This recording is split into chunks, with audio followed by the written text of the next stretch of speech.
This episode is brought to you by Adobe XD. Adobe XD is the collaborative platform for experienced designers to design and prototype engaging user experiences. Stay tuned to hear how XD helped me make a product I'd been trying to get greenlit for nearly 4 years possible. Yes, 4 years. It really is important to not take that nervousness and come off as being like overconfident or arrogant or egotistical, because that's totally the opposite message that you want to send, and you might not realize that you're sending it. It truly is like, that's the killer right there. Like, as soon as somebody picks up on that, they're like, oh, I don't want this person on my team. They're not a team player. Welcome to the User Defenders Podcast, where we interview UX superheroes who fight for the users in order to inspire and equip you to do the same. And now, here's your host, Jason Ogle. Greetings, User Defenders. Welcome to episode 3 of 4 in my Land a Job in UX series. Interviewing is hard, it's not fun, and it can sometimes overpower the strongest Old Spice antiperspirant. Am I right? I am thrilled to have Andy Vitale back with me to address this very important topic of interviewing. In today's episode, we dive deep into how to be confident without conflating confidence with arrogance in your interview. And we also discuss how to calm your nerves. We also talk about discussing salary, should you be prepared for whiteboard exercises, and so much more. Please enjoy this incredible and enlightening episode with Andy Vitale. Well, greetings, User Defenders. I have with me today the U-Executioner.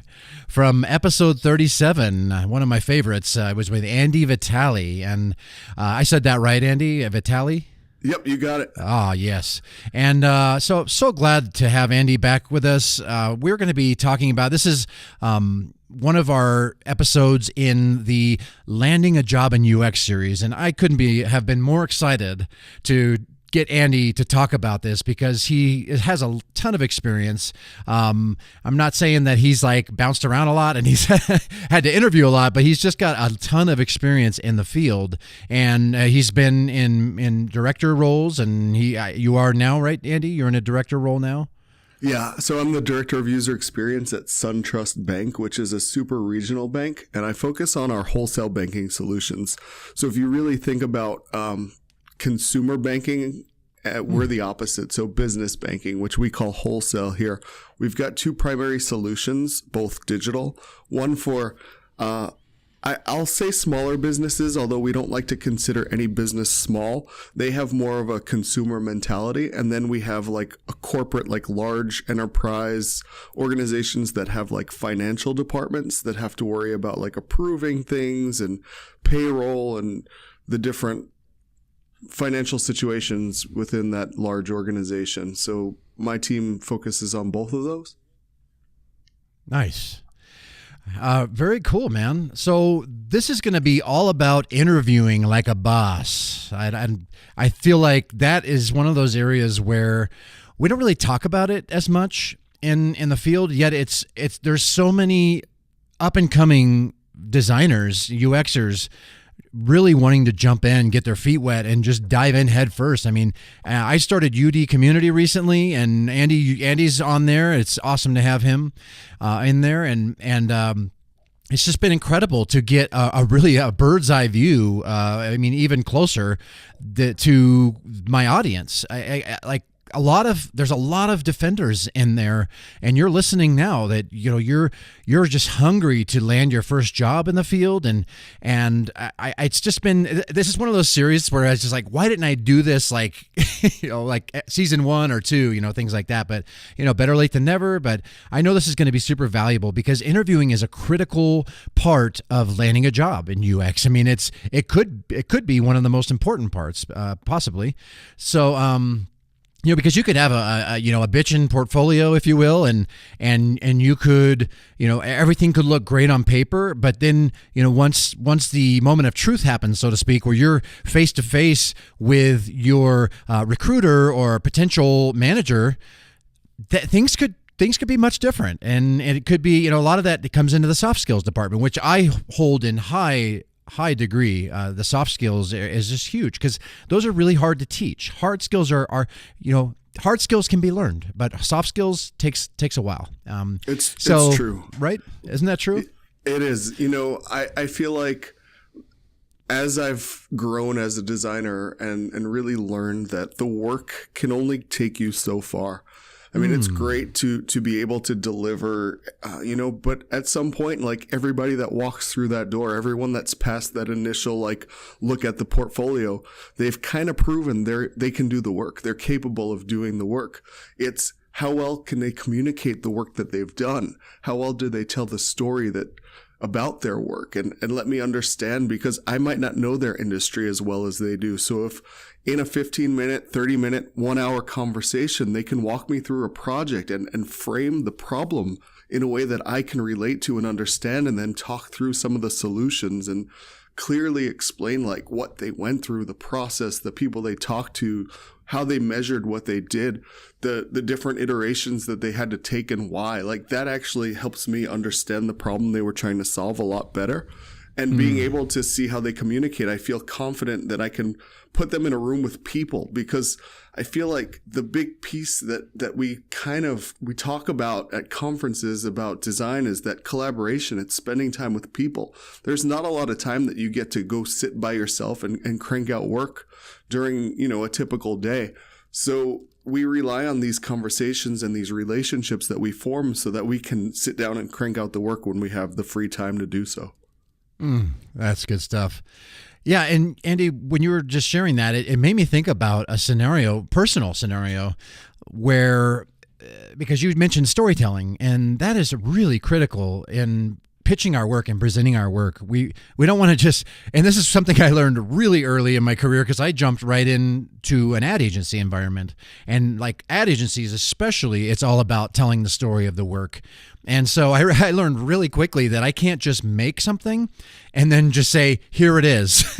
Right. It does not work that way. And that's in ad agencies, but especially in UX, especially in this work, because there's always a why. There's always a why, why we're doing this, why we made it this way, why we chose even colors or type, and we get into the visual aspects of it. So you just triggered a story that happened to me personally, and not incredibly long ago when I was kind of looking for work. I thought I may be getting into transition because we ran into some difficult times at work, and so I was kind of in this position where a lot of our defenders listening are in, where it's like, oh shoot, I need to start getting ready for this. And that's the thing, we're never really ready, right? Like when we're comfortable in our workplace, we're comfortable around the people we work with, it just feels like, oh, I have time. I have time to get my portfolio ready. I have time to practice interviewing. I have time to do all these things that are vet out companies, talk to people, network, build my network, like all these things. And you know what? The truth is that these things often happen at the drop of a hat, and that's when you're like scrambling and panicking and you can feel desperate. But it just made me think of a scenario where I was looking for work, and it'd been a long time. That's the thing. Like, you practice what you do. If you don't practice this all the time, you're not going to be really great at it. That's the reality. Right. And hopefully you don't have to practice this all the time. That's kind of the dichotomy here that we're going through. And hopefully, this series will be sort of like a reference material for future, for present and future, when this should occur. So getting to my story, I've had a lot of caffeine. Can you tell? I'm really chatty. That's fine. I'm having coffee right now to keep up. Nice. Boy. So here's what happened. I started looking around, and I found something that seemed really pretty cool. And what ended up happening was there's like, let's see your work, that kind of thing. Let's see your work. Do you have a portfolio you could share with us? That's a normal question you're going to get. And here's something I learned that may help defenders listening. It may help you. What I did was I just threw a bunch of screenshots into a Dropbox. And there was a little bit of documentation around it, not much, but there was like a little bit of storytelling around what the project was for and what problem it solved, etc. But not a lot, right? And it was just type on paper, so to speak. So what happened was I sent the Dropbox link, and I never heard anything back. I never heard a thing. And what I realized is and this is a lesson that I learned, is that I didn't allow myself the opportunity to tell the story behind my work. All I did was, it's like throwing some dribble shots over the wall and just expecting that that's enough in this industry. It is not. So what I have learned, and what I would encourage defenders, all of us, to do, is set a condition around that. Set a condition around sending that work over. If you, unless you have like a public portfolio, which not all of us do, if you have work that you can just send over, I would say set a condition that says, yes, I will absolutely send my work over to you. Can we get a meeting on the calendar first so that we can discuss the work? That's before. Great advice. Yeah. Right? Is that good? It is. It's true. The work can only do so much. It can only open the door. It can start the conversation, but you have to be able to continue that conversation and continue to speak to what you've done. When that last slide, when that last image is over, people want to still hear what you have to say and understand what you're trying to tell them in words they understand too.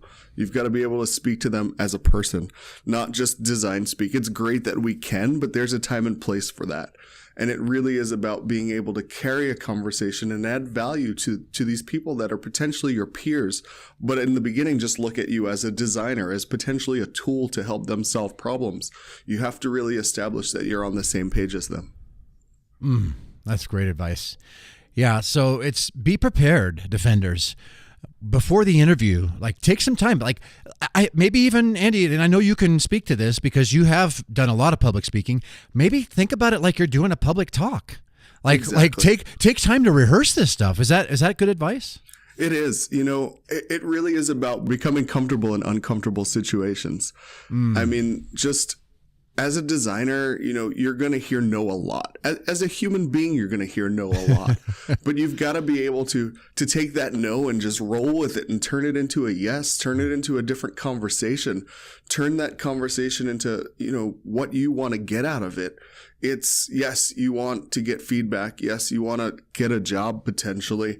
But at the same time, like, you want to learn about that company too. So it is about understanding your role on the project. It's about understanding what people hear. So, any talk you give, any presentation you give, you want to start to pay attention to what people react to.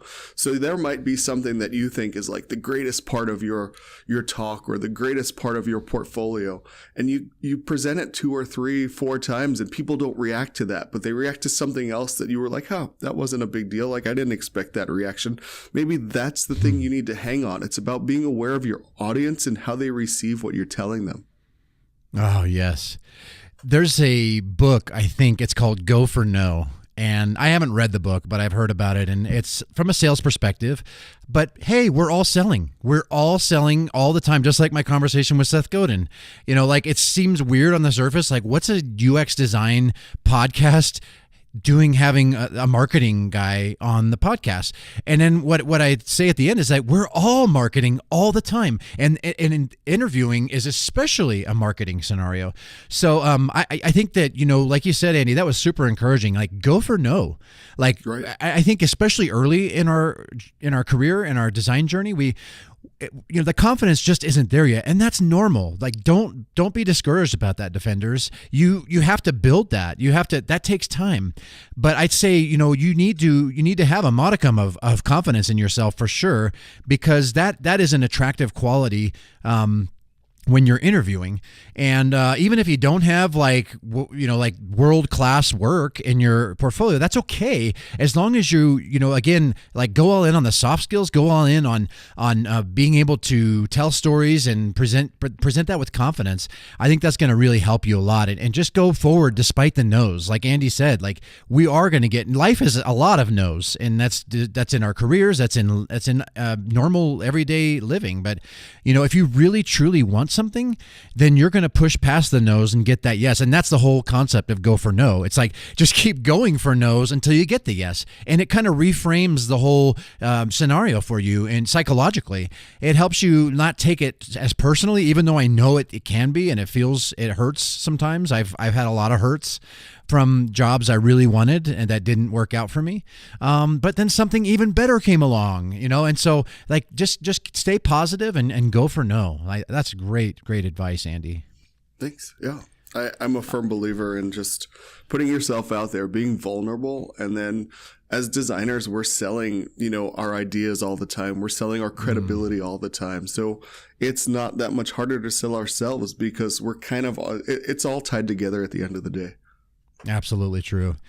Interviewing can sometimes feel like a police interrogation. Like I've actually been in an interview where there's this really long table. It feels like, out of like Penguin from Gotham, like Penguin's table, like super long. And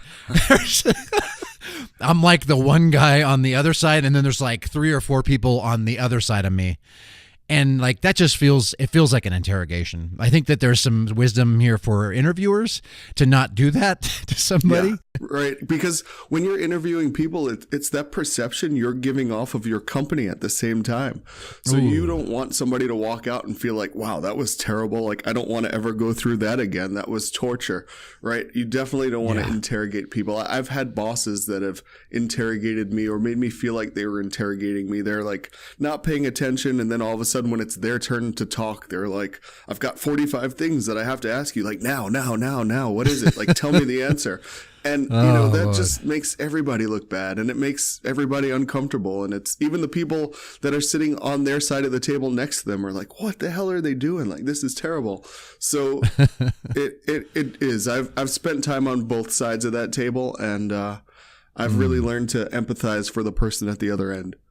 Yeah, absolutely. So, being that one person on the other, hopefully not on the other side of Penguin's table, so to speak, it's nerve-wracking anyway, even if you're in like a coffee house or something. It's just, interviews are nerve-wracking. And I don't care how strong your Old Spice is, like it's not going to work that day. You know what I mean? Right, like exactly. Your armpits are going to sweat, maybe your palms, whatever. That's normal. But do you have any tips on like how to best like calm your nerves in a situation like that where you're just you are just feeling the sweat pouring down, you're trying to be yourself, you're trying to be confident, but there's always that self-doubt that wants to creep in or whatever, when you're kind of being questioned. Like, do you have any advice or tips or things you've learned over the years that may be helpful to defenders? For me, when I get nervous in that type of situation, I try to slow myself down and just pause to take a deep breath. Maybe not show that it's a deep breath, but kind of like just take that like internal count to like 3 or 4 and just pause and maybe just tighten up for a second where people don't notice and just pull out a little stretch, like a little flex, because it releases some endorphins. But at the same time, like grab a glass of water. Like sometimes if I'm talking even on stage and I feel myself going too fast and I'm starting to get out of breath, I'll like grab the water and just, even if you have to like make light of the situation and say, like, oh man, it got a little hot in here, or oh man, I just my throat got dry. Like change the topic to kind of like center yourself for a second and then go back to it. It really is about, it's about you at the end of the day. So make sure that you're doing whatever you have to do to be your best self at that moment. And when you're nervous, when you're rambling, it's not your best self. And we all have experienced that. And hopefully somebody at the other end of the table will pick up on those cues and maybe, figure out a way to calm you down with some words or say something or throw up a question that they know like you'll be able to answer easily. Because at the end of the day, like most of the people in that room have already seen your work, have already potentially spoken to you. So they really want you to do well. They're not there to say, oh, let's weed these people out. And if they are, that's definitely not the company you want to work for. It's more about like, where do we see this fit? What is this person like? How do we help them along the way to show off their capabilities and their talent? So it really is just find that inner peace for a minute and understand that everyone else has been in that situation and has been as nervous, if not more nervous. If they haven't been, they're probably lying. So just find that, even before you go in there, put some music on that you like, that relaxes you to set the tone for you, or even if it has to like amp you up a little bit, I listen to two different types of music. One, I listen to like Andy, You're a Star by the Killers, because that always like pumps me up. But I also listen to like that's almost like a personal note to you too. Exactly. and then I also listen to like Nikki Heaton, because it's like it's kind of like calm and soothing at the same time, and I really just feel like, all right, yeah, I'm kind of relaxed going into this. So really like find what works for you, and it might take a few attempts, and don't be afraid. Like worst case, you don't get the job. Like worst case, you look bad and you learn from it. It's not the end of the world. Oh, that's good. That's awesome. And maybe one of your takeaways, Andy, from this is me selfishly speaking, maybe it's for you to make a Spotify playlist for songs to listen to before your interview. Yep, I will do it. If you do that, we'll share it in the show notes here. Okay, that's great advice. Love that. Yeah, and I was thinking about well, you mentioned something really important, I think, too, in the midst of a lot of really valuable information that you just shared with us, but it's about tapping into the vagus nerve. Like, you can take a really deep breath, like without being like obvious, like, while you're maybe listening to them talk, you could like, do a real deep, like cleansing breath through the nose, through the nostrils, and then like a nice, like subtle exhale through the mouth. And then, and here's the thing, when there's a science around the vagus nerve, like, and that's just, I don't know a lot about it yet, but it has to do with the relaxing part of our brain, that if you let your exhale be longer than your inhale, like maybe even twice as long, then you can actually, activate the vagus nerve, and it actually brings a lot of relaxation. So maybe that's a technique to try next time that you're feeling like that. And that's great advice, Andy. And I want to jump into like body language, because you can actually tell a lot about somebody by how they present themselves and their body language. And by the way, I want to recommend an incredible TED Talk by Amy Cuddy. She said the talk is called How Your Body Language Shapes Who You Are, or May Shape Who You Are, or something like that. But that's a great, she's got a lot of great advice. But confidence, or lack thereof, can be seen in body language. Nerves can be seen in body language. Like maybe even like an exclusive sort of attitude can be seen, like maybe the folding of the arms sometimes, and maybe laying back, like leaning back real far. Like it shows kind of maybe a lack of formality, and maybe I don't care that much. So like, what about body language? Like, how important is that? I'm kind of biasing the question, but how important is body language when interviewing? It's definitely important. It's the first thing that people will pick up on when they're interviewing you. Aside from if for some reason you're not able to put a sentence together, obviously, but they will see, if you fold your arms, or you look angry, or you have like a very nervous twitch. Like the thing to do is to pay attention to those things. Maybe have somebody do a simulated interview with you that you know will ask you tough questions. Like reach out to your network and ask them to just like walk you through an interview process and spend time. And if they're a good friend, they'll hit you with hard questions. They'll ask like detailed information about what they want to know. And they'll also, you can film it so you can see your own reaction to how you present yourself, but ask them to pick up on like those types of cues, like visual cues, body language, to see like that you're not putting something out there that's opposite of you. It's funny, like in all of my photos from when I was a kid, I never smile. It's become my thing. I have fun with it almost. I like it. That's kind of your signature. Yeah, exactly. But when I'm in a room, when I'm talking to people, like I'm always smiling. They're like, that picture, like, why do you never smile in pictures? In real life, you're always like smiling and enthusiastic, and in your picture, you just look mean and angry. And I'm like, well, it's kind of my thing. It's your persona. Exactly. But, I'm very aware of that. And I should probably start smiling more in my photos. But ultimately, like when I'm in a room, my hand gestures, I have like 2 or 3. That's it. Like I have like open palm, reach out, like hand up, like like almost like raising the roof, but not, like almost like an Arsenio Hall type. Here, stacking things on top of each other. You know, I know that I don't look awkward when I do those things. You know, if I'm over there like scowling and pointing at somebody, it's not good for me. And I don't do that intentionally. It's not like I'm like yelling at someone, but I found myself like, as I'm proving a point, I'm like pointing at something and I've got this look because I'm intense about it. And you just learn that that's not the best. That's not your best self, even though it might feel comfortable. You know, again, it's back to like taking yourself a little bit out of your comfort zone. Some of these hand gestures, as you mature as a designer and mature in like having to build relationships with people, you want to make sure that they're more welcoming than they are like off-putting. Oh, that's great. Yeah, you were mentioning about doing a simulated interview. I think that's great advice for sure. And like record it. I mean, we're doing a lot of this stuff anyway with user testing, right? We're kind of, you know, interviewing other people and we're recording them. And so like, you know, turn the tables on yourself and you know, like you said, tap into your network. If somebody nearby, like, hey, can you take a lunch break with me and help me do this? You know, like things like that. That's great advice. And it makes me think about the how actors do this, right? Like they're constantly like looking in the mirror. I remember like Jim Carrey, like he was known as being rubber face. Like that's kind of what got his career started. He was able to do all these like really crazy expressions with his face, and he did most of his research looking in the mirror, right? Like testing himself, seeing, and that's how he was able to really kind of nail down these expressions that really got him famous and got him, you know, where he is today. And not like today, like when the weird phase he went through with like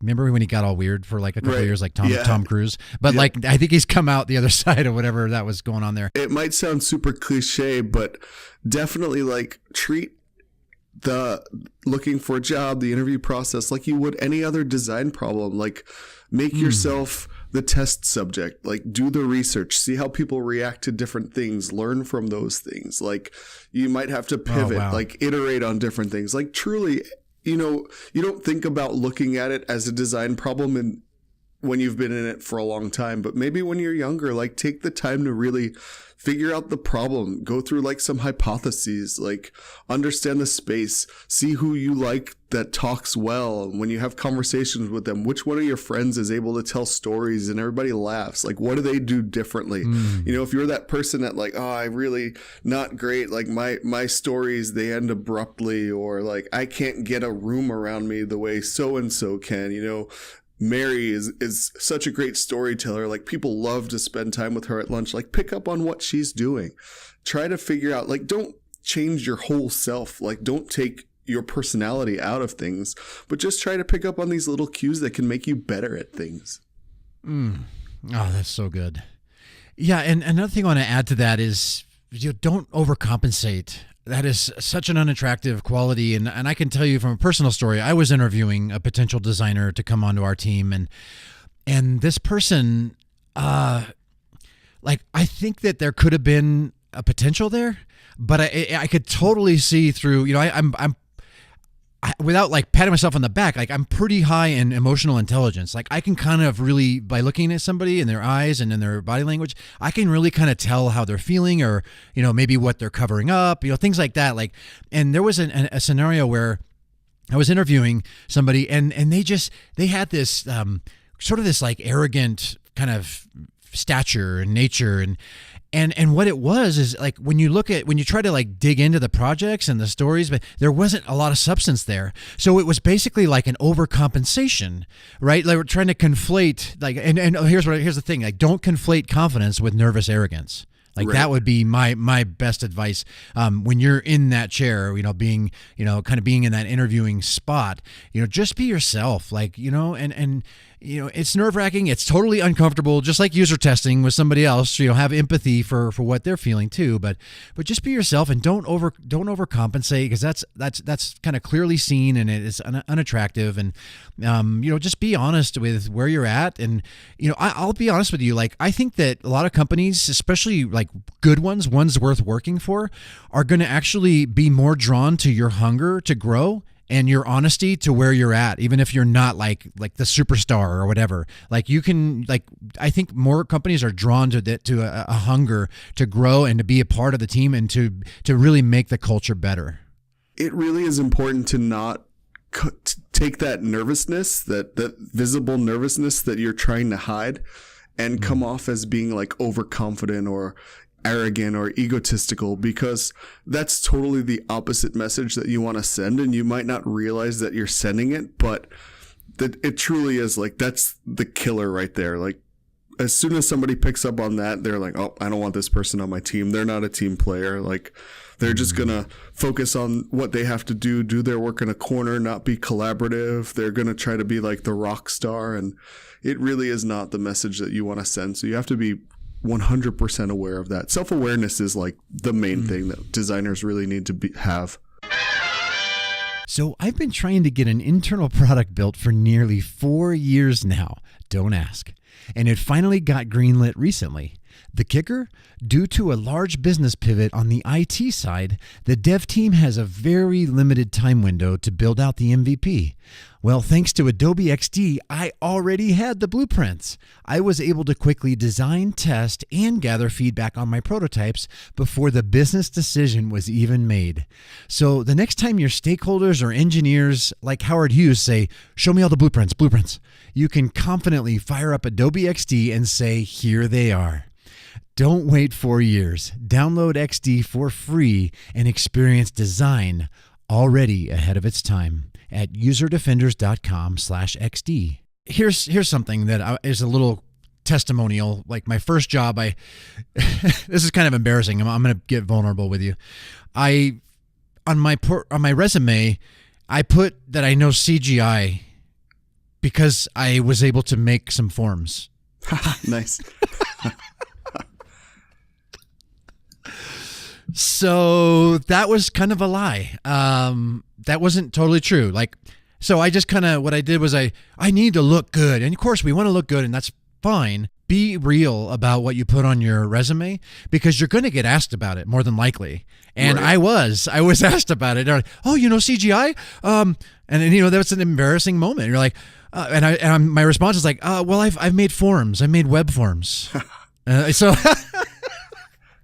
that's great. You know, right? I feel like times were a little different back then, though. I think that very much. We were able to have basic knowledge of something and kind of stretch that on paper, and then have the time in our day to kind of like figure it out. Like we would say, all right, you know, I committed to doing this. Like I'll figure out how to do it. And now, you know, there are a lot more easy ways to learn through like YouTube and pick things up. But I feel like just the speed of agility and the nature of our business now, like it doesn't give us that time to like lie about knowing something. We really are expected to have this competence level that we advertised coming out of the gate. Like it really is important to not commit to things that you don't know. You know, one of the things I see on a lot of resumes now is this like skill list of like, I'm 10 out of 10 in Photoshop. I'm 8 out of 10 in XD. Like, what does that mean? Who are you comparing that to? Like, even as somebody that's looking at that, like, so you're 8 out of 10 in Illustrator. Like, what can you do? Like, I don't understand exactly like what your competency level is based on this numerical chart that you're visualizing for me to take up space on your resume. Fascinating. Yeah, what's the control you're measuring against? That right. is, wow, interesting. I've never looked at it that way. So those aren't advised. Those aren't the best ways to present yourself, possibly. No, I'm not a fan. I will definitely ask the question of like, so what does this mean that you're 5 out of 5 on, you know, web design? Like, you know, what are you rating that against? That's definitely a topic starter with me. I want to have that conversation about it, but 9 times out of 10, I don't look at that section. Nice. That's great advice. Yeah. So just be real in your resume and just present yourself in the best possible way, your real self. And, you know, I love what Lori from Shark Tank, I think it was her quote. I can't remember her last name right now, but she said, hire for attitude, train for skills. Like, I think that's really everything now. And I mean, because we do have the canon of the world's knowledge at our fingertips. Right. And so we can learn what we need to learn, and we can learn on the go. Attitude is everything, I think. I'm a big believer. Yep, I agree. Once you have that cultural fit, like the skills will evolve over time. Like you don't take a job because you're going to be amazing at it. I mean, some people may, but you take a job because you're going to be able to learn from it and grow there. And, we know coming out of the gate, coming in the door, like there are things that we have to learn and ways we have to improve. And hopefully, we have a good relationship with our boss, with our manager, with our supervisor, with whoever our mentor may be, so that they can help us grow our skills. But don't be afraid to admit to something you don't know, because chances are someone at some point also didn't know that, and they will help you learn how to get there and do that well. Oh, it's so good. And the other takeaway from that, what you just shared, Andy, is that once you get into the team and you have an attitude, just a hunger and a passion to grow and learn, and you'll learn together as a team. And I think culturally that's far better than being hired on and as the know-it-all that that is not unwilling, that's unteachable, like kind of thing. It's when you learn together as a team. Like I love what Luke W said in my an Event Apart interview with him. He said, "You're not a team until you've been through some crap together." It's true. And I really like that. Yeah. I even when you talk of an agile team, there's always that storming period and forming period and back to storming. And then it finally hits norming after you've been in the trenches together. And it's really when that team is gelling together that everybody's kind of growing and learning and understanding each other's strengths and weaknesses and helping pick each other up.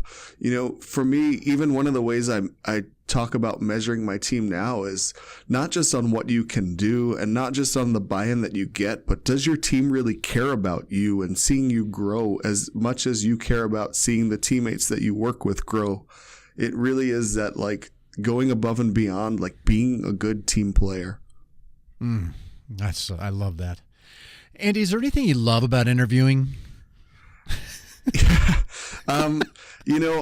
I've interviewed a lot, so I've kind of, I'm not that bothered by it. I really do enjoy being able to tell the story of my work. I think that, helping people understand some of the complex problems I've had an opportunity to solve. At this point in my career, the two most important things to me are giving back to the community to help grow the next level of designers, the next round of designers, and being able to solve complex problems for people, making things better. So any opportunity that I have to explain that I've done that and some of my successes and some of my pain points along the way and things I've learned, even if it's I don't get the job, I'm not a great fit, I'm hoping that I can in turn teach them something that I've been through that they can take away and say, what, the way that was handled, that was pretty interesting. Maybe we should look into something like that. I do love being able to tell that story of my experience. I like meeting people. I really like, so much of what we do is based on relationships. So I'm sometimes not great at small talk. I have good and bad days when I interview or when I talk to people, when I have conversations. I'm also like anyone else, our own worst critic. I remember the awkward pauses and things I said when I walk away that nobody else remembers. So it really is just having that opportunity to just have conversations with people and get to know people. Ah, yes. So that's really good stuff, and I think that's what makes you a great public speaker too. Is you love kind of getting out there and telling stories and encouraging the community. So I think that's great advice, that we can kind of look at it like we're helping ourselves, but we're also going to be helping other designers in the community at large. When we just kind of put ourselves out there and be willing to tell those stories. Is there anything you really hate about interviewing? It always feels like a dog and pony show. I always feel like I'm a little further under the microscope than I am. Even giving a talk, preparing for it is somewhat fun, somewhat a lot of work. Giving it is kind of, when you're in it, you don't realize that you're having the conversation, that you're saying the thing. It's that, what is the feedback? That kind of feeling that you're going to be judged, even though you may or may not be. That's always in the back of my mind. Like, how did this person perceive what I said? You know, that imposter syndrome kind of exactly. There's that imposter syndrome that we all share, and no matter how up the ladder you are, you will have that. It really is. Like, I noticed that John was on his computer typing the whole time. Like, did he even pay attention to what I said? Did he hear that thing I really wanted him to hear? Susie got up and walked out in the middle of the interview. Like, did she just not care that I was there? You know, you don't realize what people have going on that are also in the room. So it really is, it's meant to be an uncomfortable situation. It shouldn't be overly uncomfortable, but it's meant to, like, make sure that you're able to capture an audience. Make sure you're able to get that person to kind of put that computer down when they can. You know, overall, it's if you can have fun with it, like, that's great. But most of the time, you're happier when they're over. That's great. And, you know, empathy, like you were saying, is kind of at the heart of a lot of that too. Yeah, everybody has a story. Everybody has a struggle, you know, and so I think that's awesome. And so I want to kind of switch gears here a little bit. We have some amazing questions from UD community.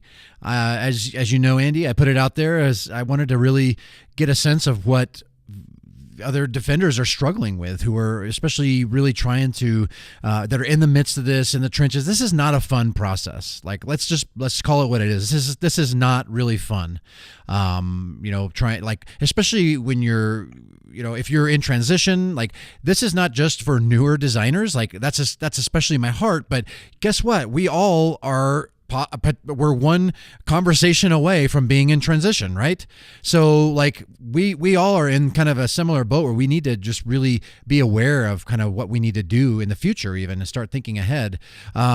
So I guess what I wanted to do is hear from them, and I got some great questions from some of them. I want to share those now, Andy. This first one is from Fatima Vasser, and she asks, if this is your first job in UX, how do you know what to expect to get paid? Should you look to what people are making in the field currently, or should you look to what apprenticeships and junior designers are being paid? My research puts payment as being somewhere around 40 to 70K, but there's quite a difference between the two.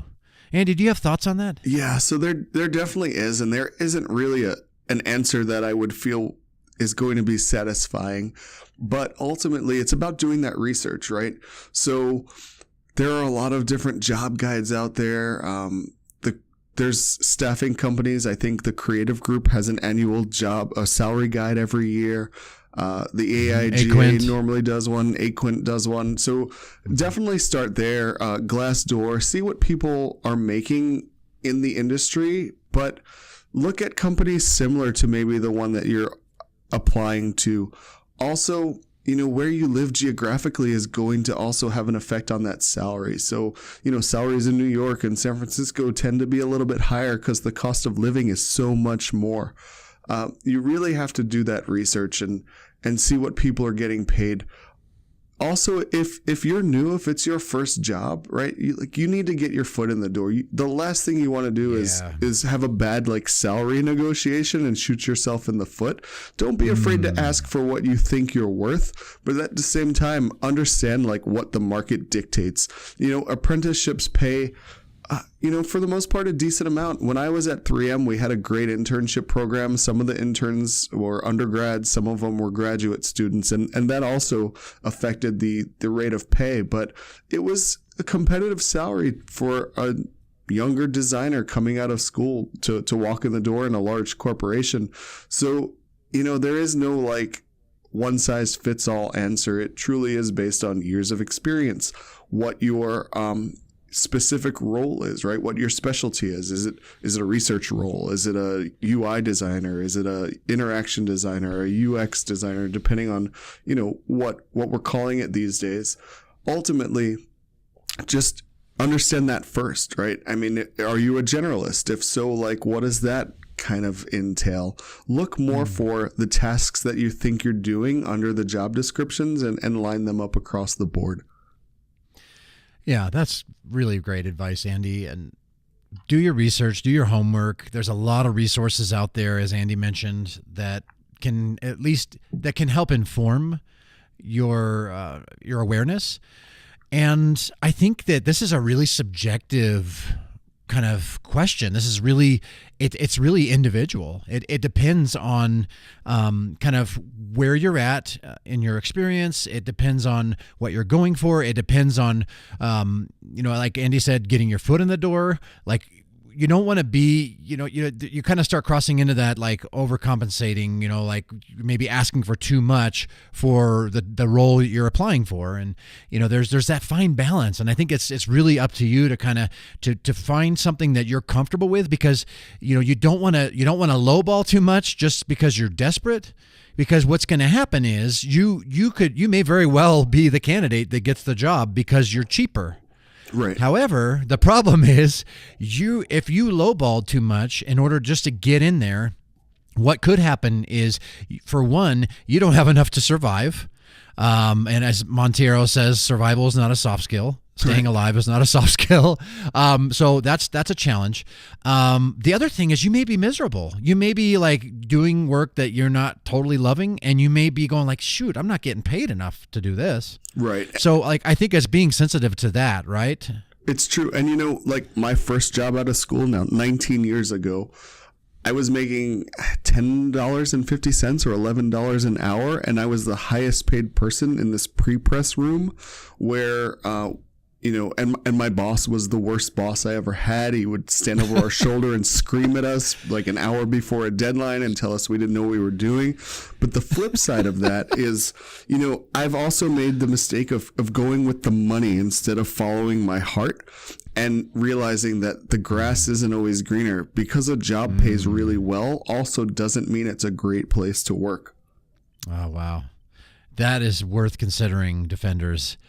You don't want to just go for the money. I know we need money. We need to survive. Absolutely.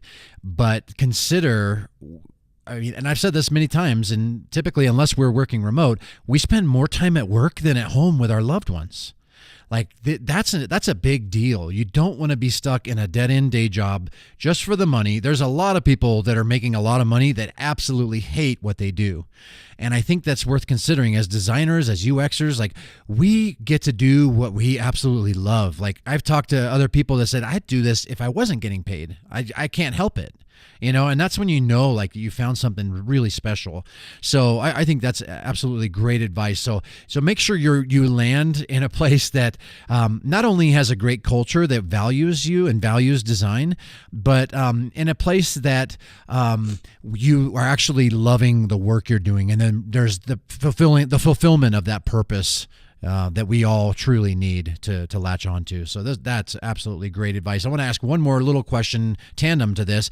Should a designer discuss salary in the interview, or is that a conversation that should happen later, after kind of sobering up from the the nerves and stuff? I think it depends on the situation. So I've been in interviews where I speak to 9 different people throughout the day, and maybe like the first person is the HR person, and they kind of start with like salary questions, or they end with salary questions. I think that's okay. I think that talking about the numbers while you're like in the middle of interviewing with people that may not have that say over it, like if they come up, they come up, but I wouldn't make it a point to bring them up. Like, the number you give them when you first walk in the door might be different after the day you've had. You might be like, what, I don't really want to work here, but I know I can learn from it. So it's not like my first choice. So maybe I'll throw a little bit higher number at them or something. But, and at the same thing, like if you're really loving it, you might throw a little lower number than you thought. So it probably is a good idea to sit on that for a little while. But be aware that, the negotiation practice, you only have one chance to negotiate on your way in the door. And the rest of your raises will be, percentages of that initial number that you walked in the door. So, don't think that you'll go in at a certain number and then a year later you'll get like, a 30% like raise, because that's probably not going to happen. So that one initial, like, I'm going to start, like, that's your time to do it. So it probably does make sense to take the time and set up a follow-up conversation after you've been able to gather yourself and think things through and be able to set the proper time aside to do that, to have that conversation. Hi, I'm Rachel Andrew, and you're listening to the User Defenders podcast with Jason Ogle. Sometimes it's worth considering, and this may be part of the questions that they ask you. Do you have any questions for us? But it may be important to kind of suss out, especially before, if you can, about the company you're applying for. Like, learn everything you can before, like research the company online, look at Glassdoor, try to connect with somebody perhaps on LinkedIn that works there, and maybe feel things out. But consider the perks too. And I'm not saying that the perks should be the supplement to actually getting paid what you deserve to be paid, but I'm saying you may be willing, it may help your negotiation if you can actually learn about what some of the perks are at a specific company. Like, for example, when I got a job at MySpace back in the day, MySpace was the first global social network. When I got a job at MySpace back in the day, it was just procured by Fox, and Fox owned everything practically, and a lot of stuff in the media. And 20th Century Fox, for example, and when I considered some of I was getting paid less than I had been paid prior. Not a lot, but a good 10 to 15K less. But then I started to learn more about the company. The benefits were really great. They give a $50 monthly stipend for lunches or smoothies or whatever. There's an in-house cafe, so they give you that. I had my badge, my little fob badge, got me access onto the Fox lot. Oh, wow. So I could go onto the Fox lot anytime and be there and see the studios where they make. I mean, it's like there were so many like cool little perks, and not only that, but just MySpace was the crap, then, and it was like really coveted. It was a coveted place to work, and it was awesome. It was a good move for my resume and for my career. So like those are things to kind of consider as well. See what you can suss out before about the company and the perks. Some companies will give you a laptop, like they'll buy you the most state of the art laptop, and remote opportunities exist, and that kind of veers into a question that I have for you, Andy. What's your favorite questions, or what are your favorite questions to ask when typically at the end of the interview, like the interviewer says, "Now, do you have any questions for us?" What are your favorite questions to ask? I normally ask about the challenges that the organization faces, what the design maturity may potentially be. I want to know more details around like the struggles that they have, and what is, who are the people that you interact with and work with? What is that potential like, just how does UX work there? What's it like working for this department? Sometimes, if you came from a place that had a lot of perks, and you can get blinded by those perks, what supplies do you have? Do you have opportunities for growth? Is there a budget for conferences? I also like to understand, is the position new or is it a backfill for the role? What made them excited about joining their company? I definitely want to know what success looks like for that role and how it's measured. There's a lot of like questions, if it's the person that's leaving, I'd like, hey, why are you leaving here? I want to know about their big, hairy, audacious goals, not just like the day to day. I really want to know that they've got like the big picture in mind. I want to know how things are prioritized, how many things they work on simultaneously, who the people are that they interact with in their roles, what research and validation methodologies they use. Like, I go there with a list of questions. The most important question I usually ask is, can I see the workspace? I want to see where the work is actually happening. Make sure that the designers are not just these people set in the corner in like this dark cave that waiting for like to feast on the scraps when someone throws them a bone. I want to make sure that they're in the mix. That's one thing I really wanted to touch upon too, is like, it really is about, the biggest lesson I learned is to ask to spend time with the team. For that like second go around, like, can I come back? Can I sit in on some meetings? Because what you see in the interview is not the whole picture. So it really is about like, let me see how the team interacts with people, with each other. Maybe can I spend even for like leadership positions? Can I spend a week with the team? Can I spend a few days on site? I really want to see the whole thing to know that what they're telling me is really what's going on. Oh, yes. Oh, that's so good, Andy. So much to let marinate in that, and some good, encouragements to the defenders listening about what to consider asking. Because I think that's one of the most missed opportunities during an interview is when they open up they turn the tables on you. Like, that's when you should be prepared. You should have these questions ready to go and ask, and not in like you don't want to be like a sniveling, pedantic. Well, I need to have. It's not like that, but it's like, no, I'm really genuinely curious. Like, I'm going to spend a lot of time here, and I'm excited to if this is the right place, but I need to make sure. And so, I actually had a conversation with Justin Dower, and whether or not that aired before or after this one, I'm not sure yet. But it's all about finding the right culture fit. So we're going to dive a lot more. We dive a lot more into that area as well. But those are really important areas to consider. I got a couple more do you have a few more minutes, Andy? Yeah, definitely. Okay, awesome. I've got another question. This is sort of Ellen Coonrod from UD Community asked this question, and then I noticed Angela Jopi also asked something very similar. So I'm going to play the audio from Ellen asking that. And so she's wondering, Hi, Andy and Jason. My question is, should we be prepared to do some kind of design or whiteboard exercise, and what might that look like? That's interesting because I've taken part in some of those exercises, and at 3M we introduced those exercises. Some companies have a rule around like we can't get them to do free work, or we can't make them spend a whole amount of time here. To me, I like to see how people think. I would expect to do some sort of exercise. I wouldn't look at like it should happen in the office. I feel like if they're giving you a week-long homework assignment, like that would maybe worry me a little bit. But, again, it's what you're open to doing. Maybe it sounds like a problem that you want to dig into. Like, it's a great opportunity to show people how you work. But at the end of the day, when we talk about like the design process, I don't think many designers do things differently.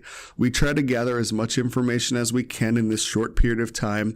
It's about the questions that you ask at that moment. Like, what details are you asking for? That's what they're really looking for. They want to see how you start to understand the problem space. And then they want to see that you've made a few attempts at solving that problem space.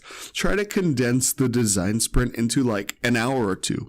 It's really hard, but it can really showcase that work. Like, don't be afraid to involve them. Like, if they're just going to put you in a room and give you an exercise on a whiteboard and walk away, like, you don't want that. You want to be able to ask questions, or at least say, hey, can someone come back in a few minutes and check on me, see what other questions I have? It's important to show that you're collaborative.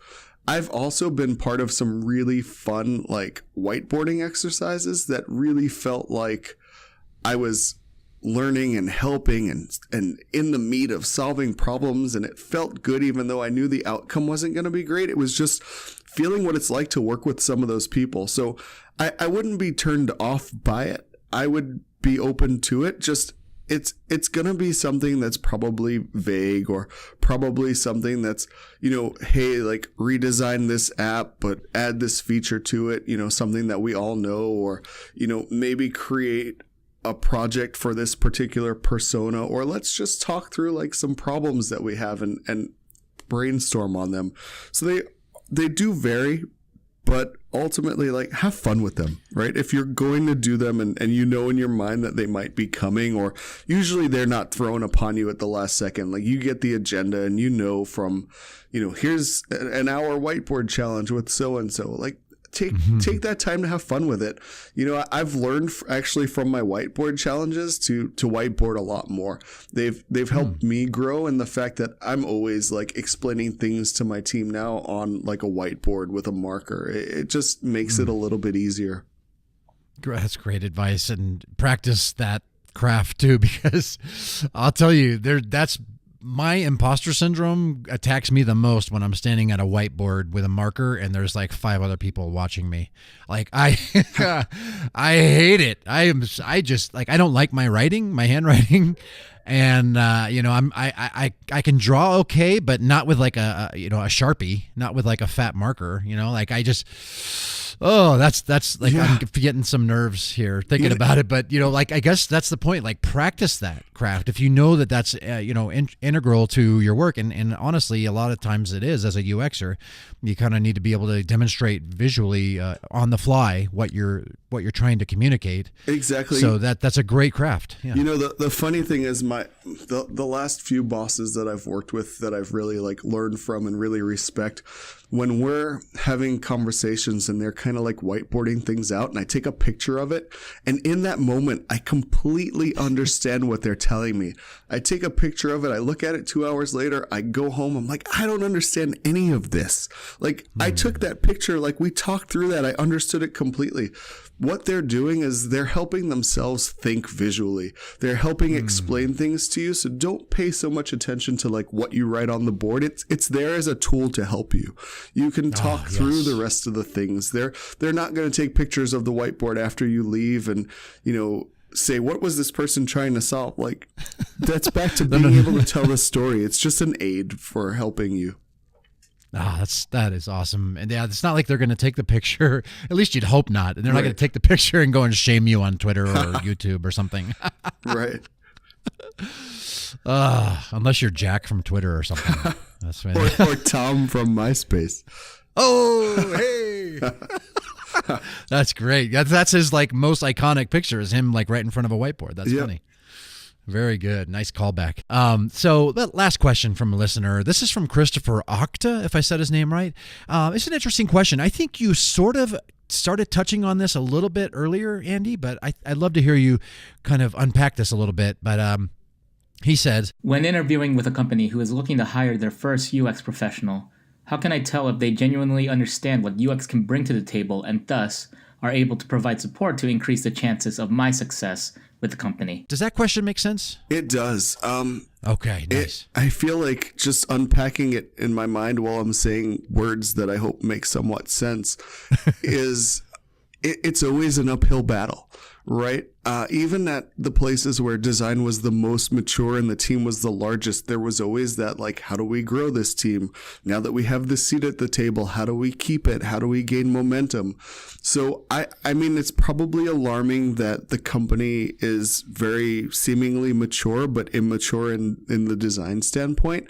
But that's kind of like what I've been diving into lately. That's what brought me basically to SunTrust. It's that ability to do that. So, and to mature design. So really, like, the fact that someone convinced someone else that they need a UX person is a good step in the right direction. Essentially, they probably need more than one. We know this, but they don't. So it is about understanding, like, where you can add immediate value. And then being able to tell that story of the value that you added so that other people want you on those projects. Everybody at first is going to be like, well, not everybody. Some people will be like, yes, I need this. Other people are like, wait a minute. We've been releasing products for so long and making profit off of them without having a UX person on it. What do I need this person to come in and question what I'm doing or slow down the process? And it is an educational opportunity. It's education and evangelization. It really is about showing as much progress as you can, taking it as far as you can, and then letting them feel the pain a little bit, right? Like, you can't be on everything. They're going to not understand what you do. It is about, like, showing. You're going to spend a lot of time creating presentations that help educate people on what you do, what you should be doing. Don't be afraid to say no. They're hiring you as an expert. Be able to take that expertise that you have because they don't know what you know. They might, everybody is somewhat responsible for the experience. They all care about the experience, but they don't focus on the user experience the way that we do. They don't solve problems the way that we do. So just let them see that the hire was the right hire, and eventually that momentum will build and that team will grow. Like, that's how I've built teams over time. Thank you, Andy. That's excellent advice. As you've just continue to drop this whole interview. And I just want to ask you one more thing. And it's really just kind of last words, so to speak, to the defenders listening who are interviewing right now and just maybe feeling really discouraged or just maybe like just, I guess, directionless. Like maybe they're just feeling like, I don't know what to do. Like, just in the midst of this, in the trenches, like, can you speak to them right now and just maybe offer some encouragement or just anything that comes to your mind and heart? Yeah. We're all in this together. Like the design community is such a giving community, even if you go onto the User Defenders forum and just have conversations with people, it really is about relationships. It's about letting people that have similar experiences share what they've gone through with you. Maybe they understand like a door that may be opening they know of, they get a little heads up on that they can share your way. Every question that was asked, I'm sure multiple people will ask and are thinking those same questions. And this is, the industry that we're in is just, it feels like such a caring community. It's given me so much over the years that I really want to give back. Reach out to anybody that you look up to. Send them a LinkedIn message. Reach out to them on Twitter, on Instagram, whatever. Chances are they're going to respond. And it's not bugging us if you send a follow-up message after a few days. We might have missed it, but I really do feel like our community really does want to help those newer designers, those designers that are starting out, or the designers that are stuck right now because they're looking for a new opportunity to be able to get that opportunity. I really do feel that this is the greatest community I've ever been a part of, right? And I've been in a few other industries at times. I really do feel like it's not new. It might feel very new to you or very unique to you, but there are very similar things that we've all been through, and we're all happy to help you get through this. Oh, Andy, thank you so much. That's such awesome encouragement, and I know our defenders are like gleaning from that and feeling like kind of a spring in the step, I think, after that. And you're right. This is the most kindest, most warm and passionate community, especially of learners. Like I love the attitude and the spirit of learning and growth that I've ever been a part of, and it's a privilege. And so thank you. And Andy, thank you for being a part of that as well, and for doing this today. And this has been super valuable, super encouraging. And before we go, can you tell our defenders listening the best way to connect and to keep up with you? Yeah, I've got a website that I really have to spend time to fix. It's andyvitale.com. It literally is just a list of some articles and appearances. I'm available through the same name on Twitter, LinkedIn. My email is my name at gmail.com. Like, literally reach out to me. I truly do want to help with anything, even if it's looking at a portfolio, giving feedback on something, having a quick conversation to just talk things through. Like, that's the joy I get. Like, I really do encourage you to reach out to me and have a conversation. Well, brother, man, you are a superhero to me and so many others, and I just appreciate you so much. And just keep doing what you're doing. Keep making a huge dent in the community and in the universe, my friend. I really mean that. And last but not least, I just want to say, as always, fight on, my friend. Interviewing is hard and incredibly nerve-wracking. And this may sound weird and counterintuitive, although I hope we become good at it, which is why I recorded this episode with Andy. I kind of hope we never become pro at it. If we do, it's possibly because we're having a hard time staying somewhere for any length of time. Now, it's not always our fault. It could be that we chose the wrong culture, and by the way, the next episode is all about finding the right culture fit, or that we were the victim of the creative field's oft-cited straw man known as budget, aka staff cuts. We're not alone. It happens to the best of us. In fact, I and my family have been through 6 layoffs thus far. Not fun, but it happens. Thankfully, we all have this episode and series to lean on when we find ourselves in that place of transition or just trying to get our foot in the door, which I know many of you defenders listening are trying to do that right now, and I commend you. I'm for you. Be confident. You are a bad butt. Be humble, because as Andy said, it's not just about the work. Your attitude determines your altitude. Holocaust survivor Viktor Frankl said it perfectly. He said, everything can be taken from a person but one thing, the last of the human freedoms to choose one's attitude in any given set of circumstances, to choose one's own way. Lastly, and especially, stay hungry for growth and learning and do whatever it takes every day to get where you want to go.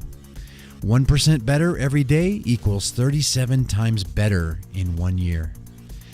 Tweet your takeaways, Defenders. I'm at User Defenders and Andy is at Andy Vitale. We would love to engage with you around this interview, about interviewing. And please do that. And talk about the episode. It would be great to get the word out as well. I know that there's a lot of designers that will need this resource, if not now, in the future.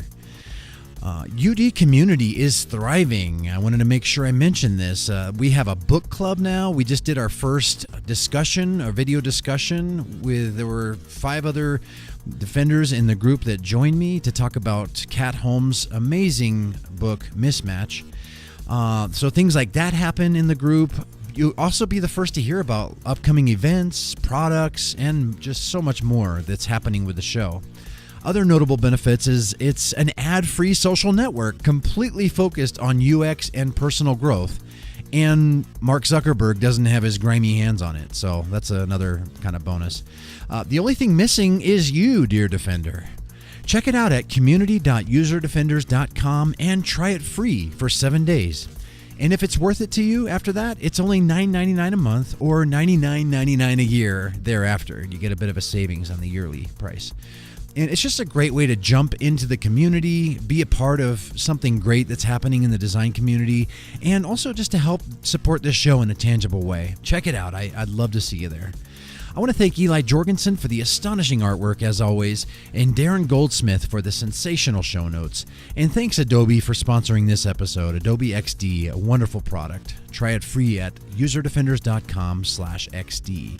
In 2 weeks, as I sort of touched on, I have a very special episode, and this is the last one of this Land a Job in UX series. It's with my friend and culture warrior, not to be confused with Bill O'Reilly, Justin Dower, and it's all about finding the right cultural fit. I think this may be one of the most important episodes of this series, because we could do everything right and land in the wrong place, and it's a true nightmare. It can be, and it's unhealthy, quite literally.